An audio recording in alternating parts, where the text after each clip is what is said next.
je m'adresse donc à, tant à Didier Dieudonné qu'à Monsieur Adorne. Comment est-ce que vous réagissez par rapport à ces questions-là? C'est des questions que vous savez bien. Comment est-ce que vous réagissez en termes d'investissement dans vos propres ports? Peut-être Didier Dieudonné d'abord et Monsieur Van Adorne ensuite. Oui, bonsoir à toutes et à tous. Donc, disons qu'on ne découvre pas grand-chose, nous, dans les ports, qui avons l'habitude je dirais, de traiter de ces questions-là de façon quotidienne quasiment. On n'a pas l'habitude, quand on s'adresse à nos partenaires locaux, de le faire d'une façon aussi agressive. Donc c'est intéressant que ce soit un grand port maritime qui le fasse, parce que finalement, nous, on fait le tampon. Et à force de faire le tampon, peut-être qu'on reste trop policé et qu'on évite d'employer des termes aussi directs. Donc c'est vraiment intéressant finalement que ce soit un grand port maritime qui vienne à présenter les choses à l'échelle locale. Alors bien sûr, mais en termes d'investissement, par exemple, on entend l'importance des investissements. Comment est-ce que vous construisez vos investissements pour quel avenir? Effectivement, on est bien dans le raisonnement cohérent avec ce qui vient d'être présenté à l'échelle qui correspond à nos ports intérieurs. Hein. Donc on est bien en train d'essayer de s'adapter donc à la demande des acteurs économiques par rapport à des évolutions qui se passent au niveau européen et au niveau mondial. Donc on est bien dans ces raisonnements-là. La question est toujours pour nous de jauger, enfin de mettre le curseur au bon endroit concernant des investissements qui s'anticipent. Hein. Si je prends l'exemple de nos terminaux conteneurs à Strasbourg, en quelques 10 ans, nous avons multiplié par 2,5 le trafic. Alors quand on le constate 10 ans après, c'est facile de dire on a eu raison d'investir.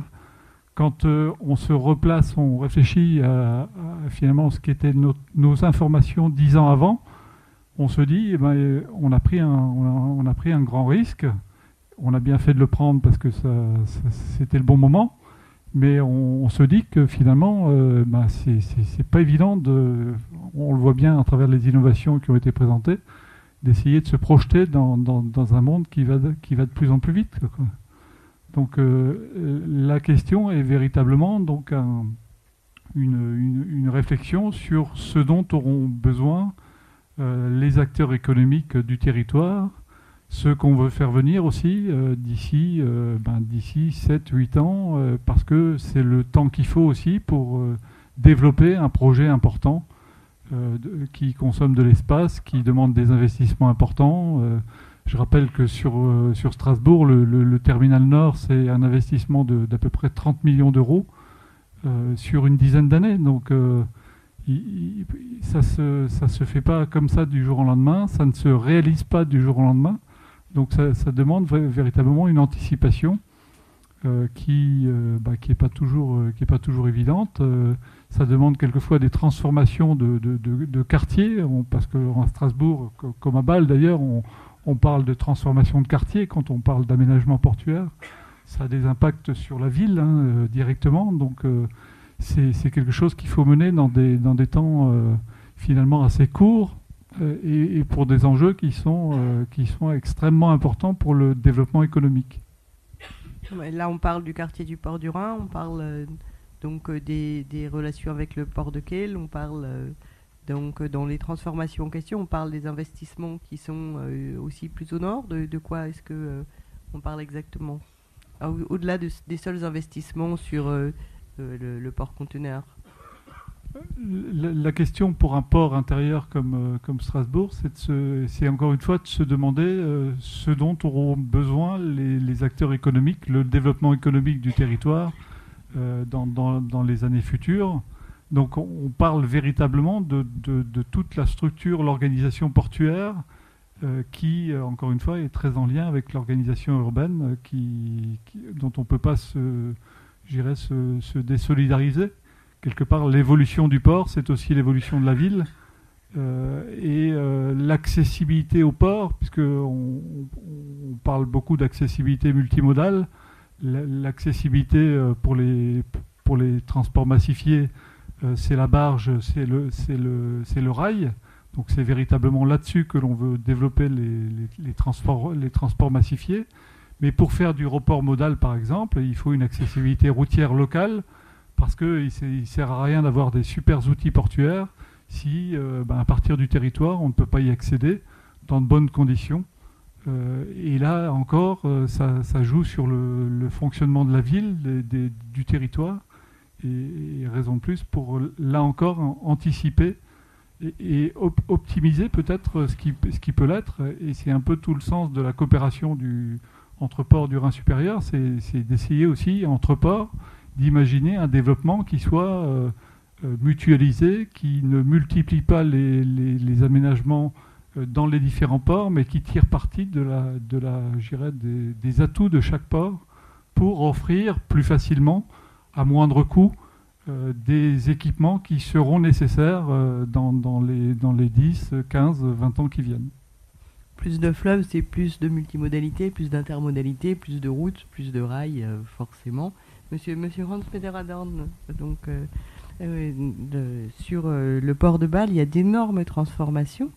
Et on est bien curieux ici à Strasbourg de comprendre quelles sont vos stratégies à la fois spatiales et au-delà, les alliances que vous imaginez.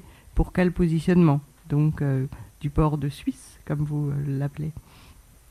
Merci. Bonsoir, mesdames et messieurs. Peut-être je reviens tout d'abord à cette image. Je vous en prie. De ces grands navires containers, de 16 000 maintenant vers 24 000, comme l'avait préconisé M. Ham. Alors tout d'abord, c'est une question de communication. Alors si on dessine, on commence à dessiner ces images devant la communauté, devant le monde politique peut-être, pour la première fois, ils n'iront pas vous suivre. Qu'est-ce qu'il va se passer? Ce sont des grandes images, mais c'est quand même un peu loin. Alors nous avons fait un travail un peu de communication depuis 2-3 ans, même 4 ans. Nous avons fait entre autres 2 visites au port de Rotterdam, soit avec notre conseil d'administration et avec des membres des gouvernements du canton de Bâle-Ville et de Bâle-Campagne. Et un deuxième voyage avec le comité transport de l'Assemblée nationale à Berne. Alors, afin d'arriver à une communication directe. Alors, il faut voir les 40 000 déploiements du port de Rotterdam, mais aussi pour le port d'Anvers. Alors, pour se rendre compte de la situation de l'approvisionnement des biens dans un monde globalisé. Et c'est en fait, c'est pas le choix si on veut la globalisation ou on la veut pas. Je pense que c'est la question comment on la maîtrise. Voilà, c'est pour nous là l'approche un peu pragmatique, mais il faut la maîtriser d'une sorte durable.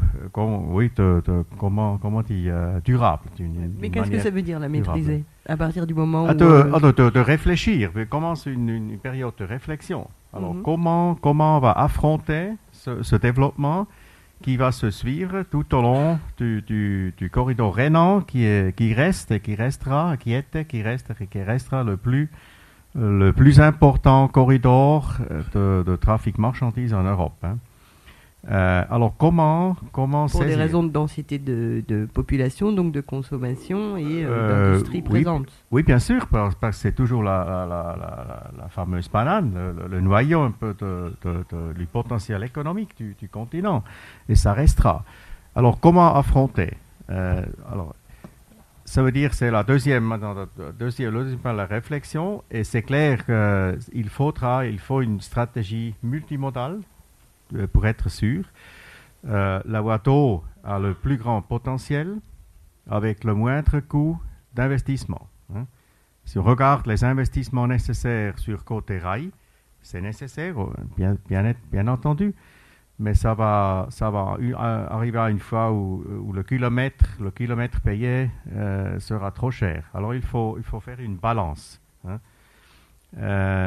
Et aussi les tendances de l'automatisation des autoroutes, comme M. Ham l'a dit, je pense aussi ça va arriver.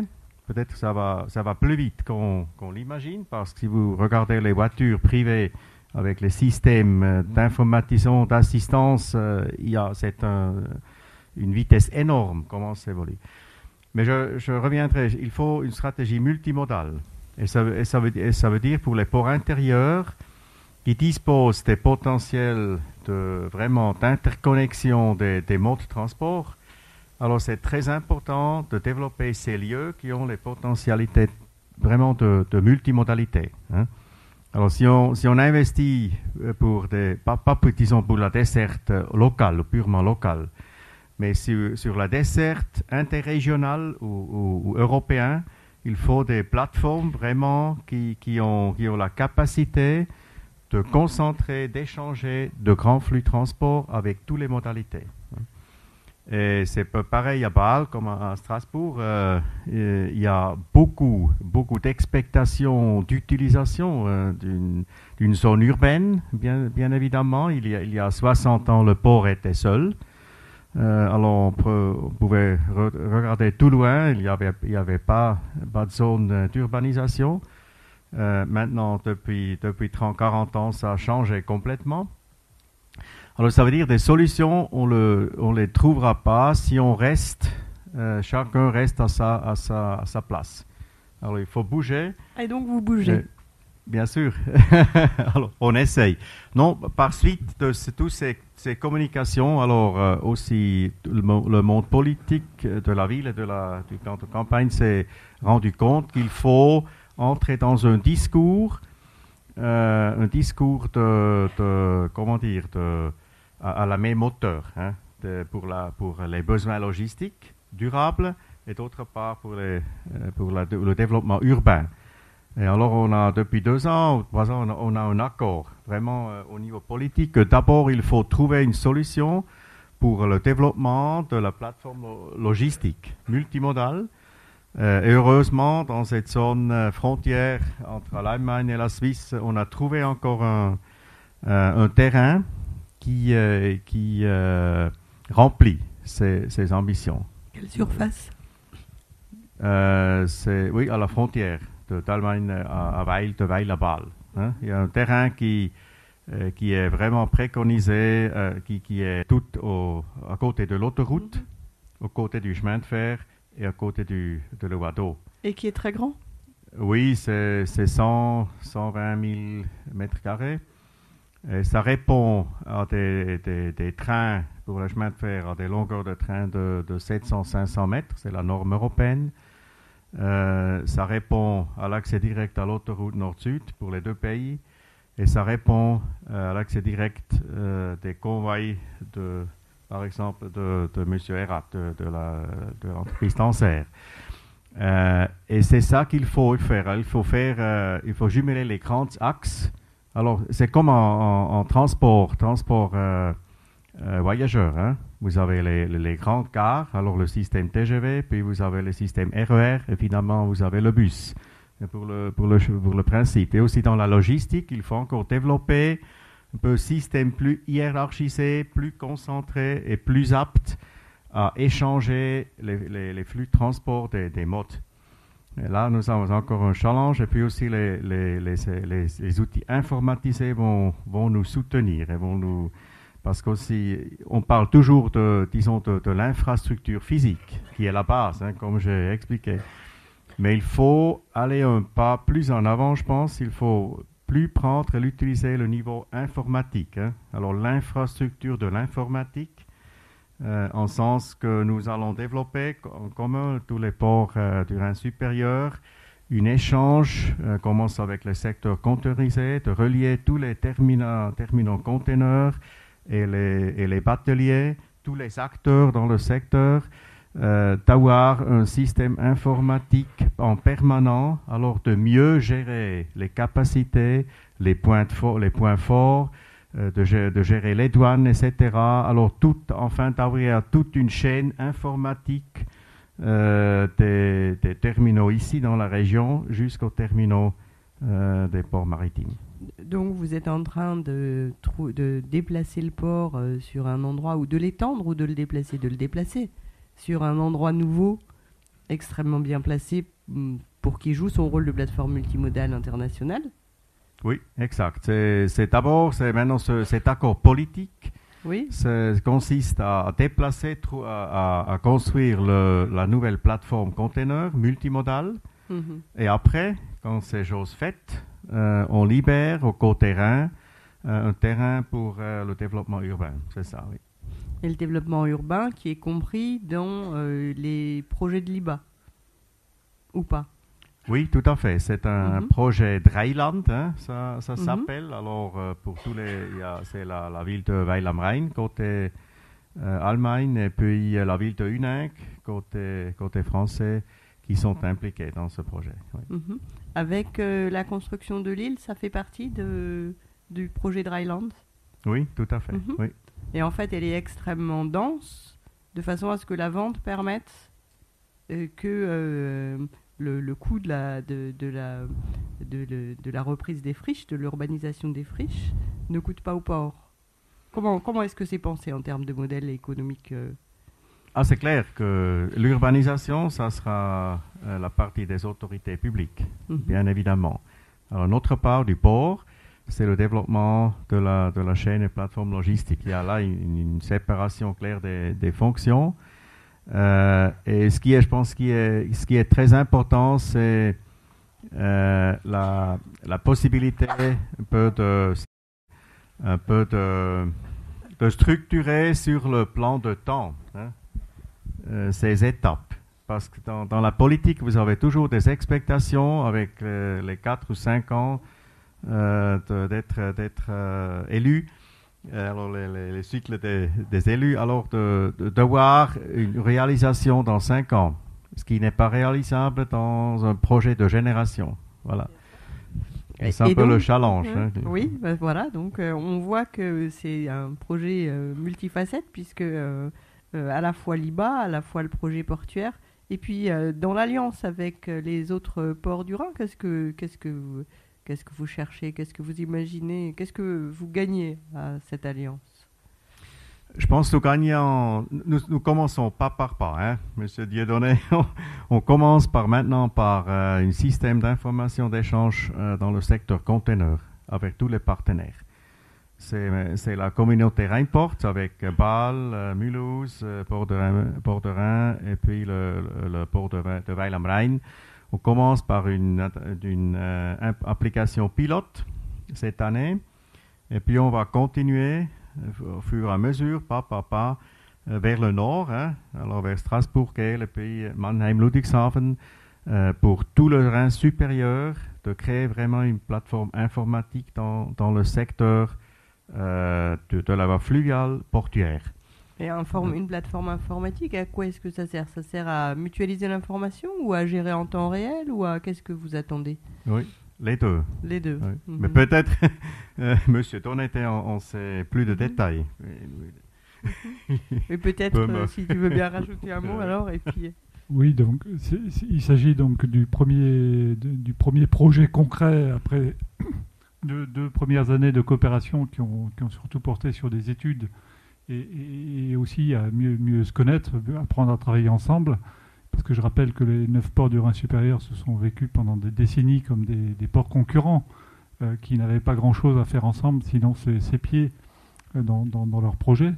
Donc on a commencé par apprendre à travailler ensemble. Et donc ce premier projet, c'est une véritable mise en réseau. Alors évidemment, quand on pense mise en réseau, on pense informatique parce qu'on pense que c'est peut-être plus facile à faire. Bon, n'empêche que c'est véritablement une mise en réseau et on s'aperçoit que même sur le plan informatique, ça suppose d'être prêt à rentrer dans un réseau, quoi. Donc, et ce réseau, il va simplement nous permettre d'abord d'améliorer notre performance collective sur l'existant, ce qui est déjà très intéressant, c'est-à-dire de mieux utiliser nos infrastructures. Par rapport à vos infrastructures, l'utilisation de vos infrastructures. Tout à fait, donc c'est bien le but, c'est d'optimiser les traitements qui aujourd'hui sont faits en matière de chargement, déchargement sur les différentes plateformes portuaires du Rhin supérieur. Aujourd'hui, les barges qui viennent de Rotterdam ou d'Anvers s'arrêtent dans les différents ports et s'arrêtent au rythme de la navigation fluviale. Donc avec les aléas, les imprécisions dans les temps de transit, etc. Il s'agit de maîtriser cette organisation à l'échelle du Rhin supérieur de façon à ce que chaque port puisse optimiser ses installations. Simplement, c'est un petit clin d'œil, simplement en échangeant des informations sur finalement quand arrivent les marchandises, quand elles sont prévues, quand elles arrivent vraiment, et puis un ajustement permanent pour trouver une pertinence économique véritablement dans un système qui doit aller vers l'optimisation. On n'est pas dans la course telle que la décrivait Monsieur Ham, mais on y participe, hein, donc, et je crois que c'est intéressant qu'on puisse y participer en essayant d'optimiser ce qui représente quand même un investissement public important. Donc les infrastructures dans nos différents ports. C'est aussi l'assurance que l'on utilise les fonciers qui sont mis, qui sont laissés à l'usage portuaire le mieux possible pour que globalement chaque port joue son rôle et apporte quelque chose au territoire, quoi. Et Monsieur Herat, vous avez des implantations dans 3 zones en France. Quel intérêt d'être ici à Strasbourg? À Strasbourg, en fait, sur le Rhin, c'est un des ports avec Bâle, avec Mulhouse, où vous avez une distance à parcourir sur le Rhin qui est la plus longue et où donc le transport fluvial peut parfaitement et au mieux profiter de sa compétitivité par rapport aux demandes de transport sur longue distance. Ça, c'est déjà c'est clé. Donc en fait, sur ces ports-là, pour notre société d'Anvers, c'est un facteur de compétitivité qui est clé. Mais néanmoins, je dirais que pour rejoindre aussi un peu le speech que nous a fait Paul Ham, c'est en fait en permanence une nécessité aussi de s'adapter à des évolutions des trafics, à des évolutions des ports maritimes, puisqu'il y a Rotterdam, il y a Anvers, il y a Zeebrugge. Il y a énormément, il y a régulièrement en fait des courses entre ces ports qui fait que d'une semaine à l'autre, d'un mois à l'autre, vous avez en fait des basculements de trafic. Donc il s'agit de s'adapter par rapport à ces variations-là. Et cette adaptation se fait aussi avec les ports, puisqu'en fait, par rapport à tous ces énormes flux qui transitent via le Rhin, il y a quand même pratiquement plus de 300 millions de tonnes de marchandises qui sont transportées chaque année sur le Rhin.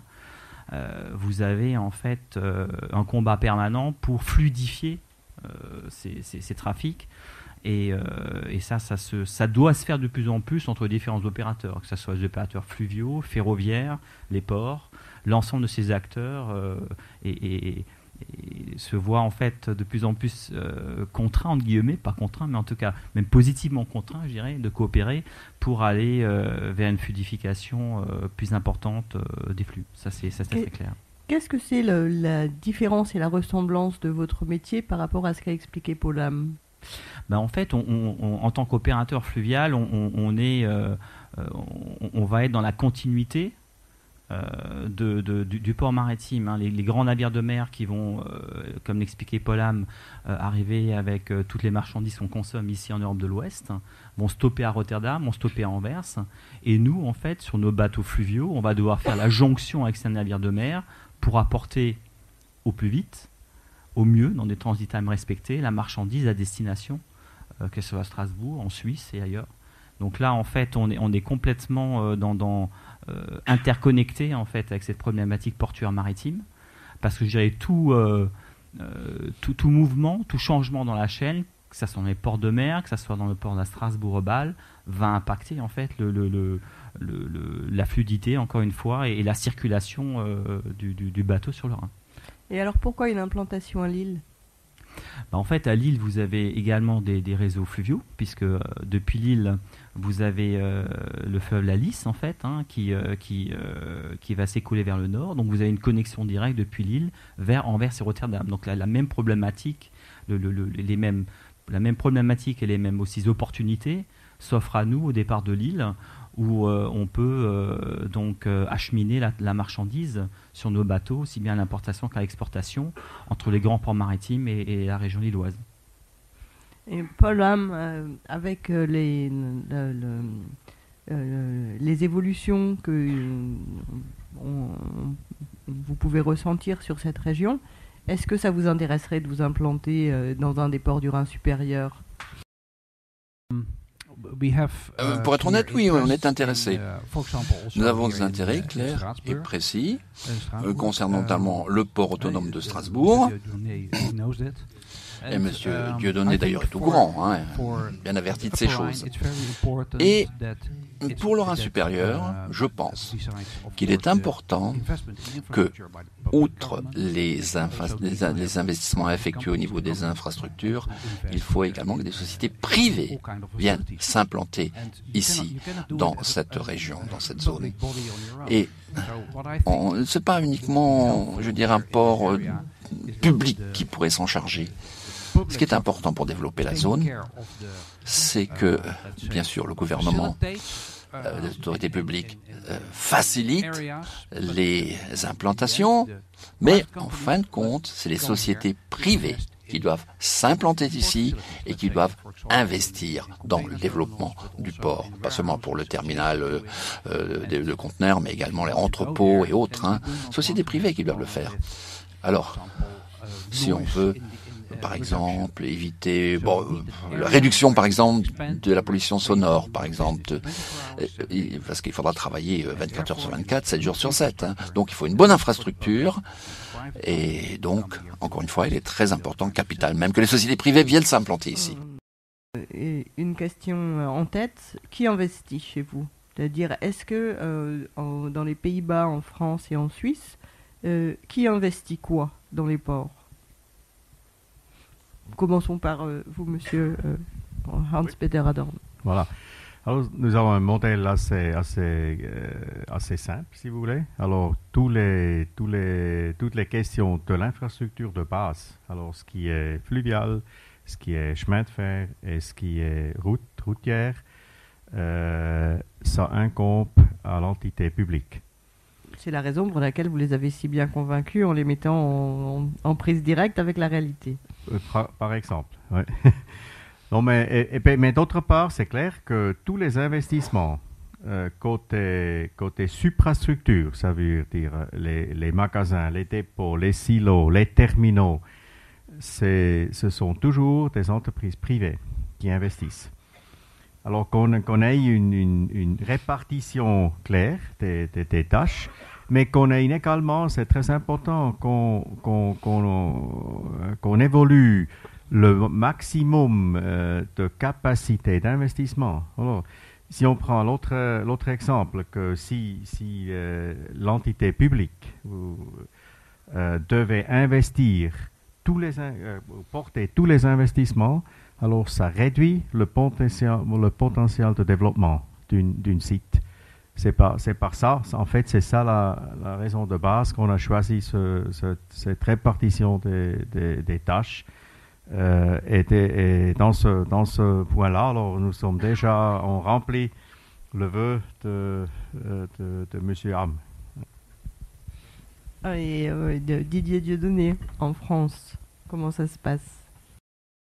Sur les ports intérieurs, donc le modèle strasbourgeois est donc l'investissement d'un établissement public qui est autonome financièrement, donc ce qui n'empêche pas, c'est-à-dire que si ce n'était que le port autonome qui investissait sur les outils portuaires, le problème c'est qu'on n'arriverait pas à suivre le rythme qui est nécessaire et qui est attendu par le monde économique.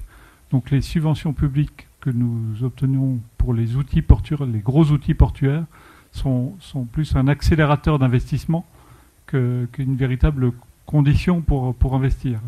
Très, très clairement, le port autonome ne pourrait pas suivre le besoin. Donc, sur le plan des outils portuaires, des gros outils portuaires, il y a des subventions publiques qui viennent soutenir le rythme d'investissement et qui permettent de faire face aux besoins. Et les investissements dans les portiques conteneurs ont bien montré que le rythme était le bon. C'est-à-dire que nous ne sommes pas en surcapacité. Nous arrivons à suivre la demande. Nous essayons forcément de l'anticiper, mais ça se concrétise par du trafic systématiquement qui suit. Donc on a la juste contribution du port complétée par des subventions publiques sur les gros outils qui dépendent finalement du tarif du transport routier. Il faut bien savoir que quand une entreprise veut transporter un conteneur de Strasbourg à Rotterdam, elle a le choix, elle peut appeler son transporteur routier favori qui lui fait le transport par la route si c'est finalement moins cher. Ce qui nous sauve, ce qui nous permet de capter une grosse partie des conteneurs qui partent sur les grands ports maritimes, c'est que nous arrivons à faire des coûts qui soient compétitifs par rapport au transport routier. Ce qui veut dire que si le transport routier devenait plus cher, eh bien, ça nous permettait d'être encore plus compétitifs et de capter plus de trafic. Donc, on est bien. La grande différence entre le transport des voyageurs et des marchandises, c'est qu'en matière de transport de voyageurs, il y a des autorités organisatrices de transport qui font les services et qui organisent les services. Dans le transport des marchandises, nous sommes dans un monde de concurrence économique et il faut, si on veut capter les trafics, on ne met pas en place, on ne peut pas mettre en place, je dirais, la carte orange des transports de marchandises. Il faut simplement rentrer dans ces frais et équilibrer le système, quoi. Donc, on est dans l'économie du réel. Monsieur Polham, peut-être vous nous avez expliqué la façon dont ça fonctionne en termes d'investissement. Peut-être vous voulez rajouter un mot ? Ce que j'ai déjà dit précédemment, c'est que pour les infrastructures de base, c'est le public qui peut le faire, mais le reste, il faut laisser le soin aux sociétés privées de le faire. On peut très bien, ici à Strasbourg, imaginer que pourquoi y a-t-il 2 grands terminaux? Il y a un autre terminal qui est prévu au Terbourg. Alors, c'est remarquable de constater que le port lui-même gère également les terminaux, investit dans les grues, recherche la clientèle. Non, ça c'est typiquement quelque chose qui doit relever des sociétés privées, normalement. Alors, c'est à elle de chercher, la clientèle. Je dis pas que vous cherchez pas des clients, mais c'est différent si c'est le privé qui le fait. Alors, si on veut être compétitif dans ce secteur d'activité, il faut essayer de voir qui sont les sociétés les plus compétitives en mesure d'atteindre cet objectif. Je voudrais juste intervenir, puisque aux Pays-Bas, Paul, correct me if I'm wrong, aux Pays-Bas également, il y a des aides très importantes dans les infrastructures pour justement permettre après au privé de gérer l'exploitation. Je crois que actuellement, en fait, dans le monde du transport, la grosse difficulté en fait à gérer ces mouvements très évolutifs des flux. Donc en fait, l'entreprise de transport prend déjà un risque énorme dans la gestion et des flux qu'il ne contrôle pas. Puisqu'en fait, sans entrer en trop de détails, ces flux, comme j'expliquais avant, peuvent très vite transiter d'un port à l'autre. Donc il s'agit en fait d'être réactif. Il s'agit aussi d'essayer de parfois compenser ou trouver les meilleures moyens à ce que les importations et les exportations puissent, dans le sens amont-aval, remplir au mieux les bateaux. Donc en fait, ce risque-là que prend le transporteur est important. Et c'est vrai que pour en fait la compétitivité d'une région, il faut ensuite que les infrastructures qui permettent les chargements et déchargements des différents modes de transport alternatifs puissent être en partie pris en charge, à mon sens, par la collectivité. Puisque si en fait ici à Strasbourg, on a quand même pratiquement on peut dire en Alsace, la moitié des conteneurs qui passent par des modes de transport alternatifs qui permettent donc à l'économie d'être compétitive, c'est parce qu'il y a des investissements qui ont été faits qui permettent après d'exploiter au mieux les modes de transport les plus économiques. Et là, donc, c'est quand même du win-win, quoi, au bout du compte. Hein. Et je pense que là, quand on voit l'évolution d'un pays à l'autre, même si les aides peuvent être directes ou indirectes, dans tout ce qui est infrastructure, elle reste encore forte pour permettre après de drainer au mieux et d'avoir un mode de transport alternatif compétitif.